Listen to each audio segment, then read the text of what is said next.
most important book in the history of modern anatomy was released by Andreas Vesalius in 1543, De Humani Corporis Fabrica, Fabric of the Human Body, displaying amazing drawings from dissections he had performed. Vesalius gave the world a new way to see the body. The Renaissance artists, sculptors and anatomists Michelangelo and Leonardo da Vinci in the 1500s also contributed their findings from dissection to sculpture, drawings and paintings. Da Vinci's drawings produced some of the finest anatomical studies ever made. His work was never published. If he had been published, he would have transformed the study of human anatomy in Europe from his visions and unique perspectives. Da Vinci was known to have said, "Learn how to see, realize that everything is connected to everything else." In the 1890s, the founder of osteopathy, Andrew Taylor Still, had a keen interest in fascia, helping to make sense of how to work with his osteopathic treatments. In the quote seen here, he was suggesting there could be so much more to be discovered in the fascia.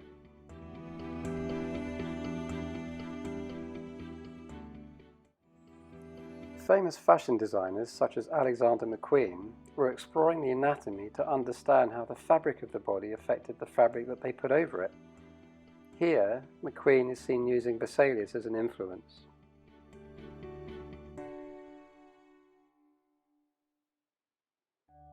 My name is Gary Carter. I'm from Brighton in the UK. I've originally come from a graphic design and 3D model making background when I was younger in the 1980s. From this, I have always been able to see the body in 3D and 3D movement. I'm a structural integration practitioner, shiatsu practitioner, personal functional fitness trainer and yoga teacher. I hosted the first ever Anatomy Trains courses in the UK with Tom Myers in 1997 to 2004, introducing fascial training techniques in movement. I come from a varied background from martial arts to bodybuilding and competitive cycling. I also run myofascial anatomy courses for universities, dance science degree courses, yoga and Pilates teachers and fitness professionals all over Europe. I have also taught in Rio de Janeiro in the past for fascial techniques in movement. I'm also lead dissector and designer for the Fascial Net Plastination project.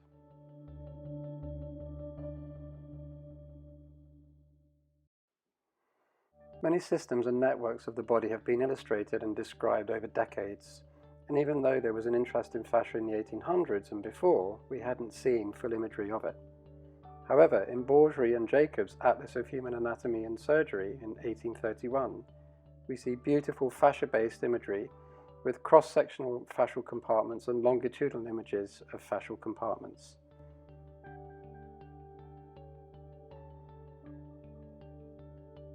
In more 20th century anatomy books, it seems to disappear. It was removed from the imagery as a network or system. Now we see more separated structures independent of each other.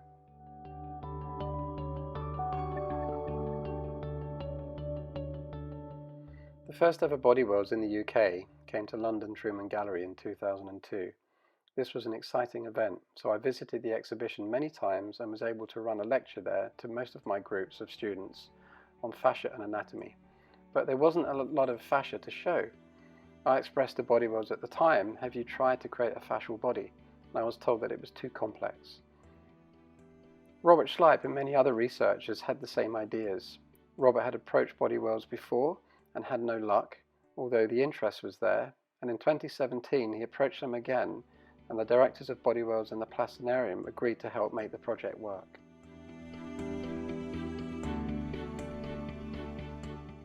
This became a collaboration of the Fascia Research Society, Robert's organisation, Somatics Academy, Body Worlds and the Plastinarium, which gave birth to the Fascial Net Plastination project.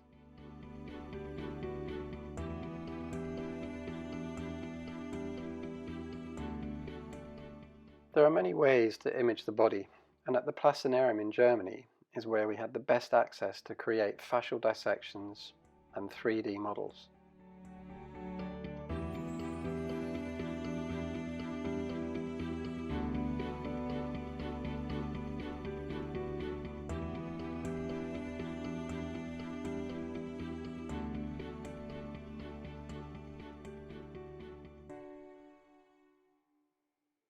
As we see, a typical anatomical plastinet doesn't appear to show much fascia, as interesting as they are.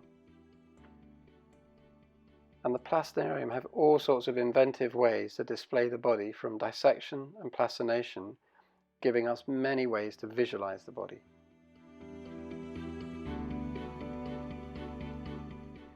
In January 2018, a team of 14 dissection experts supported by Carla Stecco, John Sharkey, Robert Schleip and Plastinarium staff went to Guben to start the very first dissection stages of dissecting fascia preparations from prosected pieces. And in June 2018, most of the original team returned with new members to continue fascial designs and dissections. The original team were there to position the first specimens to be ready for the final stages of plastination. Lots of planning, preparation and team dissection to prepare the tissues from design to proof of concept. The original 10 pieces that were prepared exceeded expectations, and the historical event had started. The fascia plastination process had begun.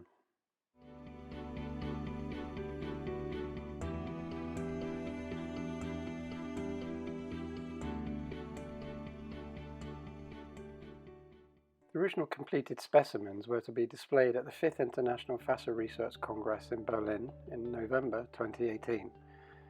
It was unsure how they were going to be displayed, so Rochelle Clausen and I stepped forward to help design, curate the exhibition with a logical flow. The Plastinarium loaned us plastinated bodies and specimens to support our exhibit. So we created a mini Fascia Worlds type exhibition in a body world style. Firstly, the room had to be converted into an exhibition room. So I designed floor plans and cardboard cutouts to scale to turn these designs and models eventually into reality.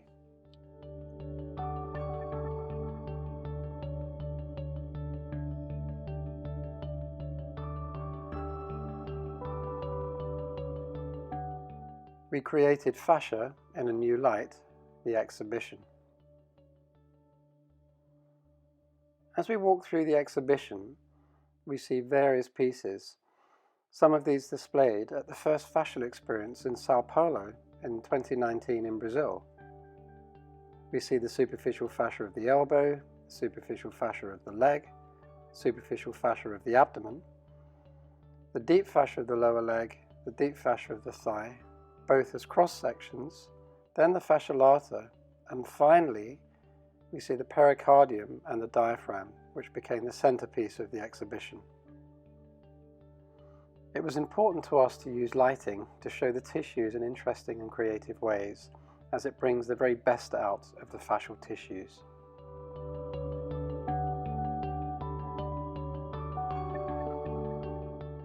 There is also an app created with the help of Laurie Nemetz and Eric Feinstein. Load the app, type fascia in a new light, and Portuguese, English and German versions will show. Coming up, I'll be describing the ideas around the fascia lata as a plastinated design, and we will follow the journey of this specimen I designed and prepared with Jazz Hernandez and Carla Stecco. The fascia lata, often what we see in dissections and anatomy books is this strip that goes down the side of the leg. But what we're looking to explore is that that's not quite the case. We're finding the membrane that tends to exist all around here, so that we're taking that off as one piece. We've spent a lot. So traditionally, in classical anatomy, we see the iliotibial band as an isolated, independent structure, connecting the gluteus maximus, tensor fascia lata, to the tibia. However, the iliotibial structure is a thickening of the fascia lata, which is a wrapping around the entire thigh and continuous to the lower leg and the crural fascia. Here we see the classical plastinet design of the structure too. The dissection plan was to remove all tissues from the femur, cutting deep along the line of the gracilis, to remove all thigh tissues from the femur, also to remove the gluteal structures from the pelvis.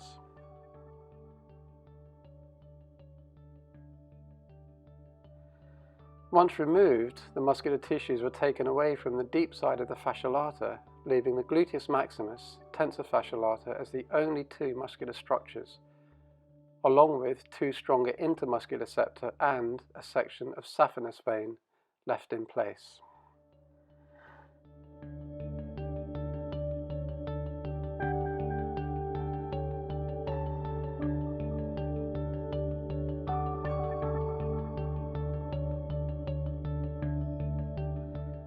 We can see the presence of the iliotibial tract running through the centre of the tissues from top to bottom. The structure was dissected away from the body down to the knee level as the lower leg was used for cross sections. As the fascia lata was having more and more muscular tissues removed from it, it was becoming less resilient, unstable and a little weaker, so it required careful handling. This was a clear example of the fascial tissues being dependent on the tissues they are continuous with. Muscular tissues are just as important to its strength as the fascial tissue is important to muscular support. Both are interdependent and rely absolutely on each other and not separate in behaviour. In the footage, movement is being applied to the fascia lata by pulling on the gluteus maximus and the tensor fascia lata respectively, as if to loosely mimic a walking action. We can see how forces are being transferred through the tissues and not just along the longitudinal structure of the iliotibial band, which obviously manages stresses, but also horizontally and obliquely too. Once dissected, the fascia lata went into its plastination phases: fluid removal, acetone removal, and then infused with a silicone plastic that was wet and sticky. From the dissected structure to the cleaned up structure to the plastinated structure, at first this was surprising because the structure shrinks and is pale in colour. It then required positioning. This was not easy. Each structure I tried to position it on made it slide off. It was quite frustrating. It didn't seem to work until I realised I had to make a leg and buttock shape from polystyrene and plastic and pin it to the plastic tube and leg shape which I had made. After some frustration it worked, and the positioning was ready to be cured and eventually coloured.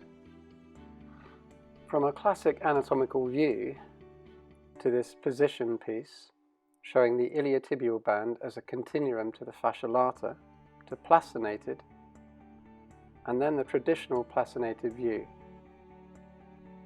Here is design and plan, and finally the completed plastinate. Next, at the Berlin conference, I am here describing the piece. And now we have the fascia lata in all its glory, which is here in front of me, which is quite a remarkable thing to see. This has gone through quite a journey, this wonderful piece really, and taking it off the form that we were working on was quite a process to remove the muscle from it. And what we see really is the actual surround of the fascia lata, where we don't see an individual IT band. That is something that is usually constructed, which we have as a plastinate model right next to it to show you how sort of topographical and traditional anatomy tends to show it, is that the IT band doesn't exist as a separate entity at all.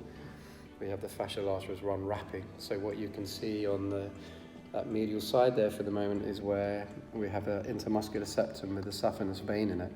And that would join round to meet the other side to make it in the round. We've laid it slightly flat here on a cylinder. And we see that this vessel is in it. And a couple of the septa are still there, but they broke up as we started to go through the process of dissecting it. So it's quite a delicate process. And the fascia lata became weaker as the muscles were removed from it. But it's very pliable, so we could move the gluteus maximus and the tensor fascia lata to generate some motion through there. So we could see gluteus maximus could be probably a tensor fascia lata maximus. So it's a very interesting sort of dynamic that we've got going on. And really that's it. It's wonderful to see, and we see different qualities of grain. And as you just saw the image as we were panning over it, that grain can go up and down, but also there's grain that tends to go across it as well. And it's been an absolute joy to put this together. Thank you. The exhibition was a huge success, attracting hundreds of visitors from both the Fascia Research Congress and the World Osteopathic Congress. We had excited visitors including Tom Myers, Vladimir Cheremensky, Gil Headley, Jean-Claude Gumberto, Carla Stecco and many more. This exhibition wouldn't have been possible without the enormous efforts of the team working with me, Rochelle Clausen and Vladimir Cheromensky, and along with the help of David Lazondak, Shahan Adam, Laurie Nemetz, Tracy Meller, Alison Slater, Alexander Kriesman, and also my wife Sharon Carter, who helped to put this whole exhibition together in such a short time. After the amazing success of the Fascial exhibition, 6 pieces were chosen to be on permanent display at the Heidelberg and Berlin Body Worlds in Germany. This exceeded our dreams, to finally have fascia pieces exhibited at Body Worlds. This is a historic moment for fascia research and Body Worlds. Here we see the 3 pieces on show in the Berlin Body Worlds exhibition. We see the superficial fascia of the knee, the superficial fascia of the abdomen, and the deep fascia of the lower leg in 3 cut cross sections.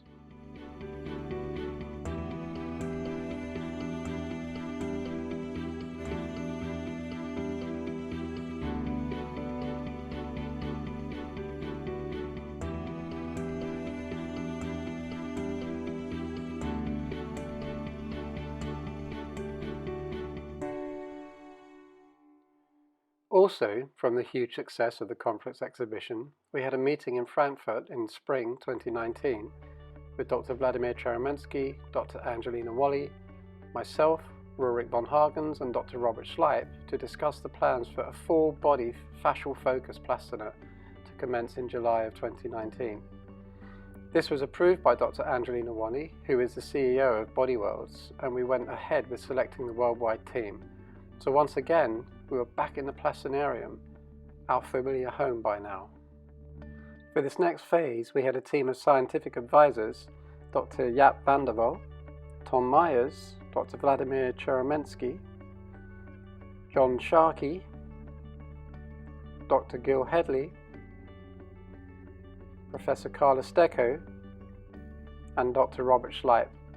I interviewed each person, discussed ideas with them, and asked, if you were to see a fascia-focused Plastinate body, what would you like to see? They all responded with various ideas, yet the common theme was continuity. So that became the plan, along with including each person's key ideas too. Robert Schleip, along with Carla Stecco, Rurik von Hagens and many others, created the concept of the project of the full-body Plastinate. From this we chose an international team, including Plastinarium staff, to work closely together over 6 months in small groups to steadily create the form, along with extra accessory fascia pieces.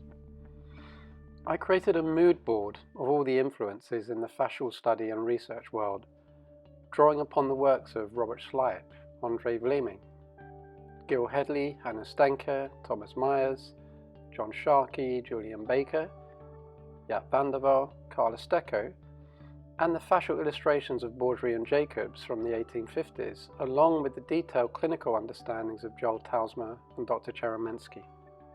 Continuity was not only through the body, but continuity had to be to the pieces from our exhibition in Berlin, so they were included in our design.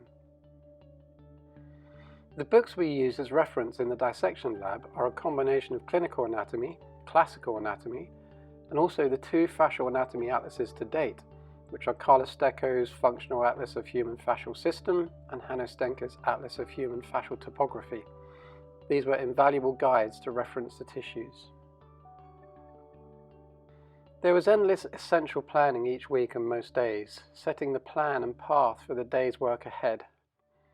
This was necessary for Dr. Vladimir Cheromensky and for us, which helped the process move as smoothly as it could do. The process of dissection needed to be well planned, steady, slow, and very detailed. It is essential to understand traditional anatomy. Andre Vleeming at the Fascia Sports Conference in Ulm University March 2017 had said, "We can't throw away traditional anatomy for this new understanding of fascia." Following the underlying map of classical anatomy structures helped our fascial dissections, and how the underlying structures and vessels and nerves helped us to navigate the fascia, revealing different fascial landscapes.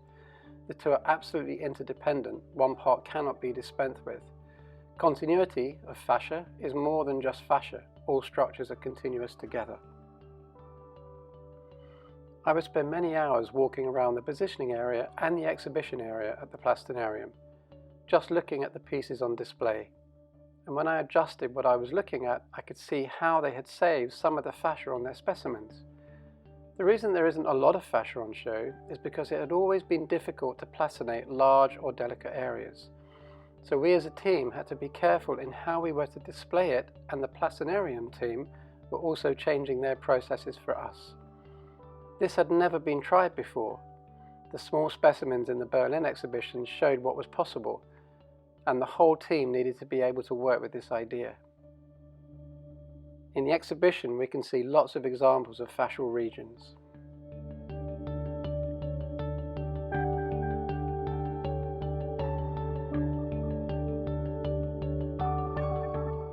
Every day was an adventure, frustrating, exciting, emotional, hard work and fun. Each move was calculated, considered, creating clear dissection each time. There was no room for error or mistakes. Each move had to be accurate. Lots of redesign, planning, drawing upon drawing, anatomical referencing to know what we were going to dissect and to achieve. Every time we made a dissective cut or adjustment, I had to consider how this would appear at the end result of our finished position. New plans created, cardboard 3D models made to understand and explain how the tissues are to be finally presented. Skin and superficial fascia must be represented here, as it is the medium all manual and movement therapists touch and work with. Some is shown at the Plastinarium, but were we able to show even more? We had to know what the plastination process would do to our form and the delicate tissues that we were revealing. You see, each time we finished the day, the form was moved back to fluid tanks to keep the tissues wet overnight. But the constant moving was causing tissues to become damaged and torn, so we had to use cotton sheets to protect her. The fascia was becoming less resilient and unstable each day, so they had to be protected. The team worked as one unit, a whole body effort, negotiating with each other every day. Each team that came for their selected time were there for the right moment, at the right time, to do the best part of their job. Everyone poured the best out of themselves to respect the body we were working with and to do the best to prepare her well. Our form, we called Freya, was leading us all the way. The tissues controlled the speed and pace that we worked at, just as it would be in manual therapy on a living person, waiting for the tissues to show the way.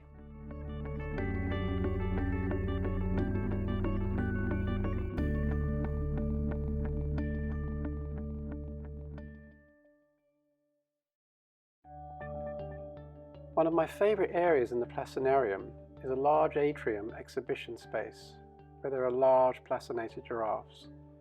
I would come here very early in the morning with my coffee, sit in silence, plan and design for the coming days. It's a very quiet, calm area. It's a great place to be in and collect our thoughts.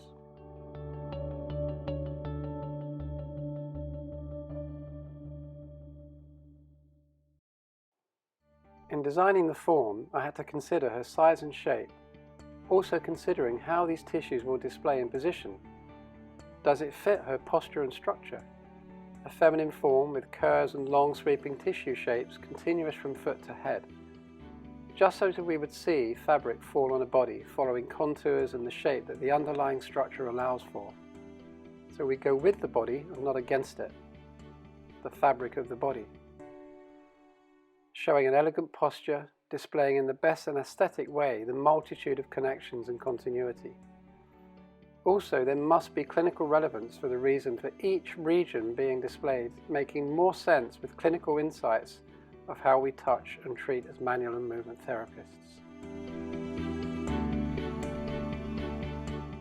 Dissecting differently, saving the fascial tissues, respecting the continuity, is intricate and demanding work.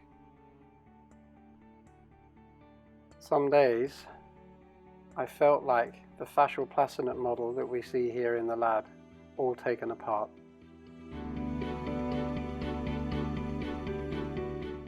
Throughout the process we were able to capture images of the fascial tissues. The dissection process for our team and in my personal dissections is to spare the fascia. Classically, at the Plastinarium, to prepare the specimens they create, which are commissioned by hospital universities for educational purposes, they remove most of the fascia. They were interested in how we would prepare our pieces. They remove most, not all, fascia and see muscles and vessels. We remove some, not all of the muscle, and save the fascia and the vessels. To see how these tissues are organized is invaluable to our understanding of movement, injury, tissue texture, and what we would consider is the real anatomy of movement. This is extremely useful for our therapies and treatments. Next is Johannes Freiberg of Brazil, who joined us on the last stages of preparing our fascial focus plastinate, along with a brief view of a piece he completed for us, describing his experience of being at the Plastinarium. Wow, first of all, this is for me it's a very surprise to see this inventing the fascia body.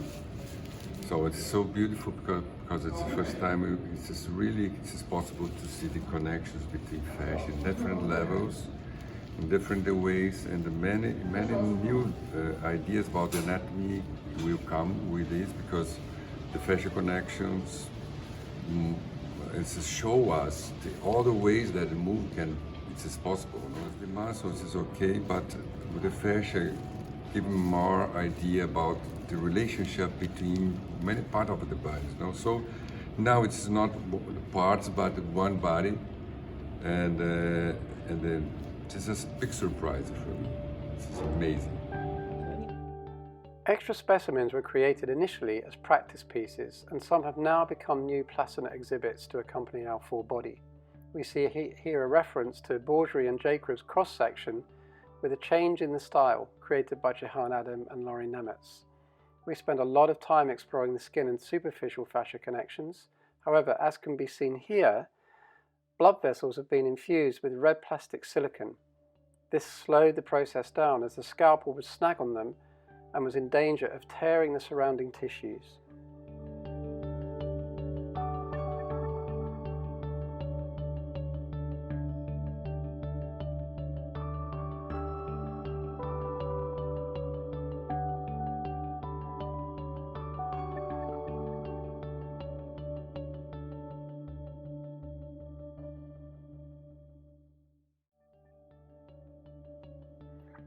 Positioning the tissues using pins, clamps and hemostats is a vital part of planning the layout of our form, along with final positioning of all tissues for photographic reference and for the final position of the form for display.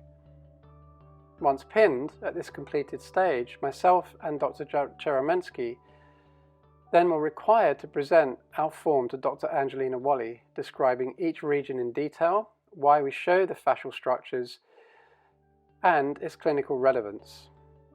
Dr. Angelina Wally, who is the CEO of Body Worlds Worldwide, eventually turned to us and said, "It looks like Body Worlds has a new beauty." This was a huge relief for my colleagues Jehan Adam, Johannes Freiberg and myself. The project passed and we were overjoyed. We did it. Congratulations, Achievement. Fascial. Really amazing. It's really been quite amazing. emotional. Congratulations, Fascial. This is a beautiful project. This is nice, really nice. Helping to drive this project through with me, my colleague and good friend and skilled dissector who spent hours on end working on the concept with me, is Rochelle Clausen, also the co-creator of the Berlin Congress exhibition. I couldn't have done this without her by my side, along with the finest team of fascial dissectors, innovators and creative thinkers with the finest skills put together as a team. Rochelle Clausen has written a chapter on the Fascial Net Plastination project in my good friend David Lazondak's book, Fascia, Function and Medical Application. I have also written a chapter in my friend and colleague, Lena Johansson's book, Movement Integration, where I introduce my new findings in myofascial continuities and introduce a view of the Fascial Net Plastination project. Also my own book, Anatomy Slings, due to be released at the end of 2021, introducing new myofascial continuities and slings, which will also include updates from the Fascial Net Plastination project. Our current full body form is presently coming out of plastination process and due for positioning in early 2021, and then specialist colouring. In August of this year, 2020, my colleague Jahan Adam and I were able to find a safe window during these COVID times to create and design another half-body plastinate displaying superficial fascia continuity of the body. We achieved this and presented to Gunther von Hagens himself.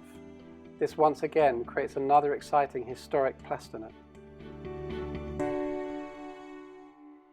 The full-body fascial focus plastinate, along with the half plastinate new body and supporting pieces, will be shown for the first time ever at the 6th International Fascia Research Congress in Montreal in September 2022. This is a historic and exciting anatomical event. Each and everyone involved can be proud of what they have helped to create, and as an exceptional team have produced something meaningful to the fascia community and the public's further education of the role of fascia in movement, health and life.